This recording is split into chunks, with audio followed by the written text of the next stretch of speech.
Welcome to today's show. Today, we will be interviewing futurist Jim Carroll on the topic of artificial intelligence. Jim believes that the acceleration of AI is not just about the technology.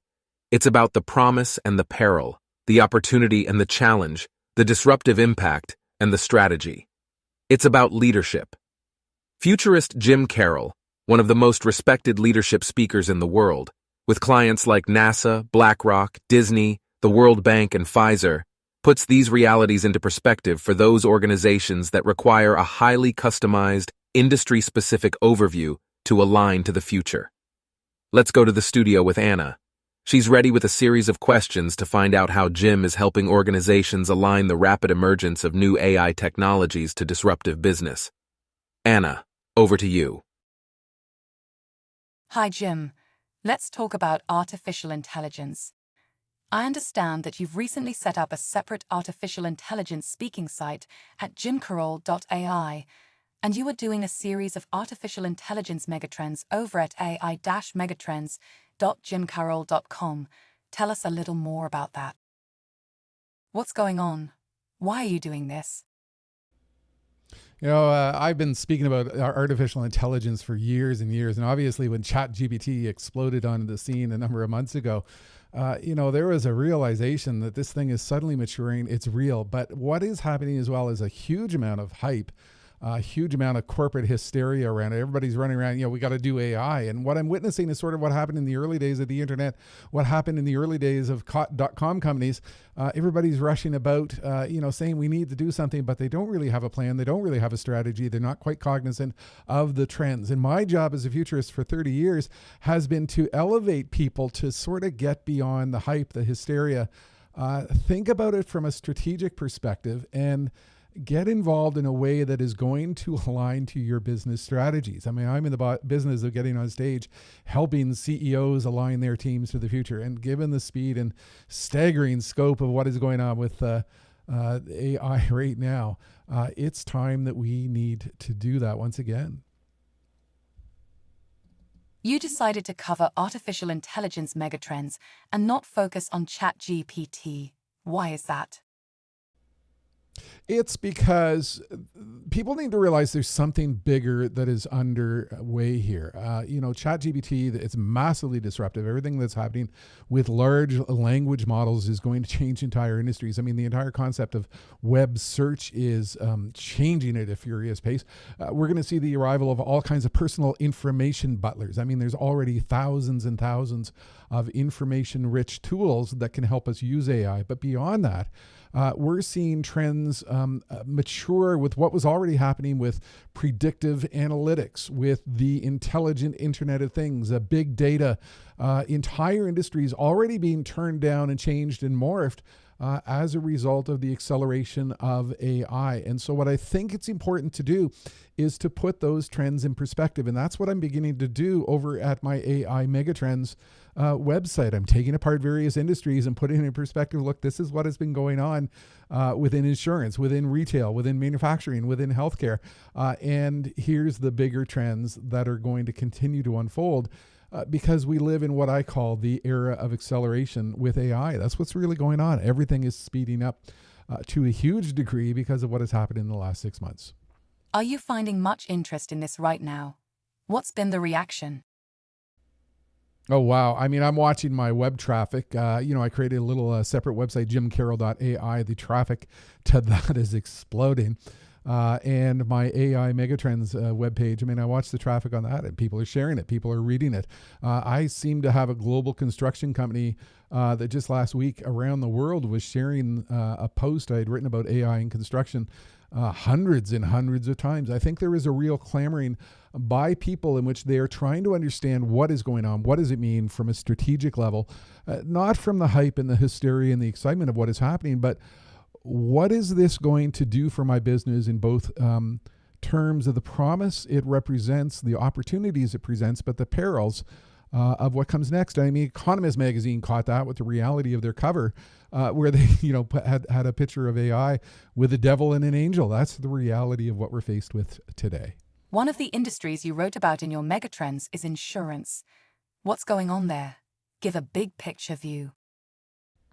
Well, what's really happening in insurance with AI is it's accelerating a trend which was already underway. Look, the way I describe insurance is that it's an industry in which we've looked back in time at past data to decide to underwrite and take on insurance risk. We do a urine test, we do a blood test, we look at past driving behavior, and we use that to determine, are we going to insure this person? Are we going to insure their driving behavior going forward? What is happening already within the industry is that has begun to shift, where we've been using a lot of big time data, a lot of big time real time information to assess and underwrite that insurance risk by looking forward or by looking in real time at what is going on. So for example, the concept of, let's underwrite insurance risk based upon real-time patient data, based on blood pressure and other information. Let's underwrite insurance risk based on real-time information, based on driving behavior. So what I've done in the insurance post over at AI Megatrends is I've taken a look at, here's what we've already been doing within the industry with that big shift. And here's how we've assessed and changed the insurance industry with risk assessment and risk modeling, underwriting and actuarial analysis. Here's how we've already changed, with the whole concept of what we call predictive analytics. Here's how we're changing the way we develop insurance products by virtue of this shift into real-time information, aided and abetted by AI. Here's what we've been doing with fraud detection. So I've sort of taken apart, here's what AI has been doing within the insurance industry already, and here's how it's going to speed it up and change things even further. And this is the type of strategic thinking that people need to go into a faster future. What about manufacturing? Your post seems to indicate two things: that it is already in heavy use through the sector, but it is also about to explode in terms of use in a way that doesn't have anything to do with ChatGPT. Can you explain that? Yeah, I've been doing a tremendous amount of research into what's going on in the manufacturing sector. I mean, number one, I've been speaking to the world of manufacturing for 20 years. And I dug out this fascinating statistic in my research. You look at it here, spending on AI in manufacturing, they figure it's about $6.2 billion this year. It's going to go to $181 billion in but 8 years. And that's not ChatGPT. That's not large language models. That's what is happening with the robotics and the shift to the cloud and the shift to what we call predictive diagnostics and the shift to cobots, which is robots that come out of the cloud, out of the cage, and can work hand in hand with humans. And so I get into the trends occurring in the world of manufacturing that are going to lead to this shift. Something called digital twin technology. This is one of the most exciting aspects unfolding in the world of manufacturing today. Where we can recreate or create an entire manufacturing process virtually before we deploy it in real life. AI is going to play a role in that. The industrial Internet of Things. Look, I did a talk for Schneider Electric before COVID talking about how we're layering sensors throughout our factory floor and our factory process to understand and better manage our entire assembly line. And what is happening is the role of AI in interpreting, understanding, assessing that data, taking on a huge role. Supply chain optimization, product development. I mean, no matter where we go, there are just massive opportunities and trends that are unfolding with every single aspect of manufacturing. And again, this is what I'm doing in the AI Megatrends series. So let's get beyond the current hype and hysteria. This is even bigger than you think, and you need to understand it on an industry by industry level as to what is going on already and where it's going to take us in the future. What other industries you are covering in the series? And why is it important for a CEO or other senior executive to read these artificial intelligence megatrends? I think every CEO in the world right now is faced with a dilemma. I mean, they've got staff coming in their front door and they're saying, we got to get involved with ChatGPT. We got to have some sort of strategy to get involved with all this AI hype. We're in the period of the peak of inflated expectations on the Gartner hype cycle. And that is when a new technology bursts onto the scene. The hype, the hysteria, the excitement around it just gets so significant that companies start to lose sight of the strategy. They start to lose sight of the opportunity. And so I think what organizations need to do is they need to sort of step back, take a breather. Let's understand what it means from an industry level. Let's understand what it's going to mean in terms of promise and peril going forward. I've been going through your website. You spend quite a lot of time speaking and writing about the issue of timing the future. You also refer a lot to avoiding the dangers of FOMO and the shiny object syndrome. Is that part of what is happening with artificial intelligence right now? Yeah, I mean, the level of hype and hysteria, it's amazing. I mean, I'm excited about it. Anybody who uses ChatGPT or any of these models, I mean, it is simply staggering to realize what you can do with it. But again, I spend a lot of time with my global CEO clients talking about the issue of timing and going back to the Gartner hype cycle. And that's the story that, any new technology which comes to our world, we see it appear. We have the peak of inflated expectations. That's where we are right now. Eventually, we hit the trough of disillusionment because we realize it's going to take some time to make it work. And eventually, we hit the plateau of productivity. I mean, look, that happened with the web. It happened with e-commerce. It's happened with virtually every single technology. And so what I find a lot of CEOs really understand when I speak to them about it is we need to be careful in our approach to it. We've got to make sure that we're not getting carried away because, history has taught us that when we get caught up in FOMO, fear of missing out, we tend to make the same strategic mistakes that we've made in the past. So what I'm recognizing with folks is they're coming to realize, this thing is moving forward at a furious pace. We need to be involved. We need to be excited, but we need to move forward carefully and with a logical thought of mind that, isn't driven by the hype and hysteria that surrounds us. I understand you recently wrote an article for the Washington Speakers Bureau about AI. They're one of your global agents. What's the article about, and why should people read it? Oh, it's all about the acceleration of legal risk and the potential downside that comes with this. And I think everybody understands that. I mean, ChatGPT is taking us into unprecedented territory. Look, I opened this article by observing that, way back in 2002, I was an expert witness in a federal court case out in Vancouver, Canada, that had to do with issues of intellectual property around the internet, trademark around the internet, the emergence of internet broadcasting as a concept. And I actually testified in federal court as to the evidentiary value of the internet, a web page, in court. I mean, that was an issue 20 years ago. The legal industry was trying to struggle. Can we actually use the internet as evidence? Well, they've sort of come to some sort of realization on that. And what I say in this article is, look, it's only just a matter of time before somebody puts ChatGPT on the witness stand and tries to introduce an AI as evidence in a courtroom. What are we going to do about that? I mean, that's going to happen sooner than we think. And I go through all the legal risks and implications of what is emerging here. Now, Washington Speakers Bureau, I mean, they represent, folks like George Bush and Alex Rodriguez and all kinds of individuals who share their leadership insight with the world. They've been booking me into events for 20 years. And when we put this article out, I think we were trying to get across to their global client base that, look, there are massive, deep, complex issues here. Whether you're an association executive, a CEO, a senior VP with your team, you need to think about the massive legal and other risk issues that come with this. And this is sort of based on something I did over in Switzerland. Just before ChatGPT emerged, I was with a global risk management insurance conference, several hundred risk managers for global organizations. And one of my comments to them was, look, when it comes to the future of risk, it's not necessarily the particular risk that is coming at us. It's the fact that we don't yet know what that risk is and the speed at which it's coming at us.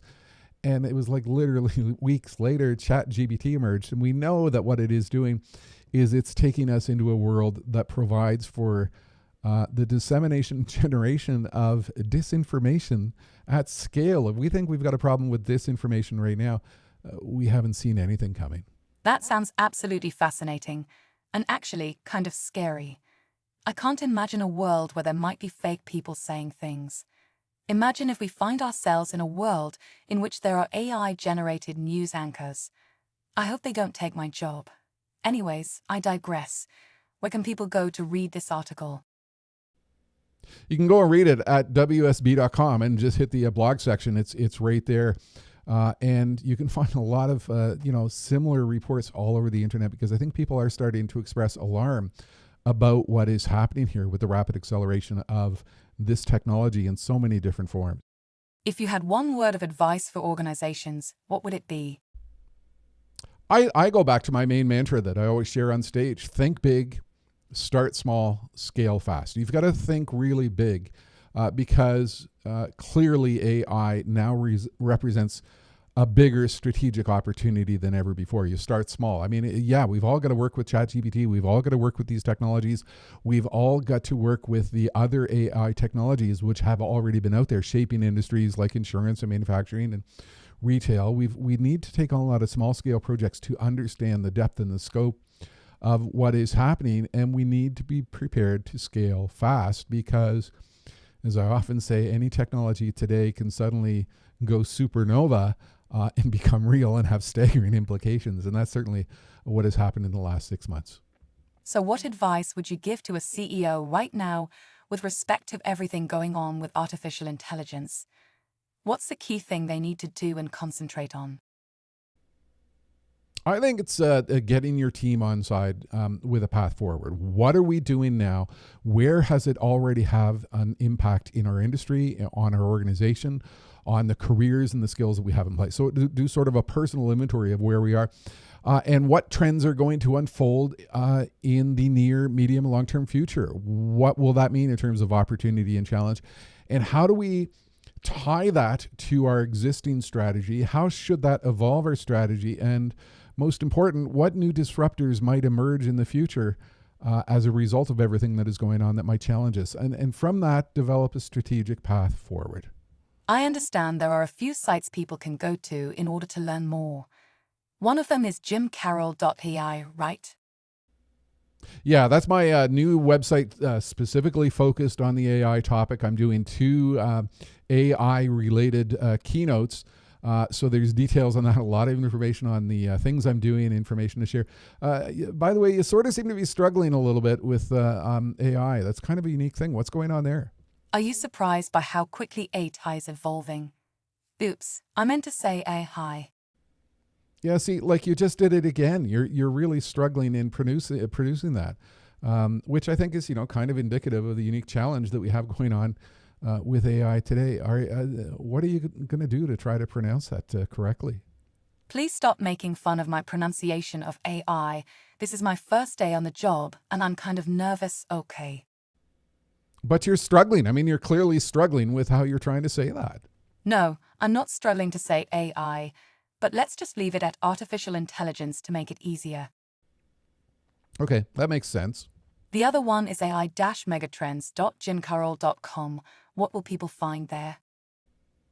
That's a series I'm unfolding and writing in real time. I started it about 2 weeks ago. So far, I've covered healthcare, insurance, manufacturing, construction. Later today, I'll take on another topic. I've got a list of about 10 or 15 megatrends that I'm putting in there. I also referenced the WSB risk blog post that they've shared on their site simply to make sure that people have information on these megatrends. What's unfolding and what they need to do about it. Thank you, Jim. For my first interview, this actually went pretty well. Thank you for being patient with me. Can you tell people a little bit more about our project and how we put it together?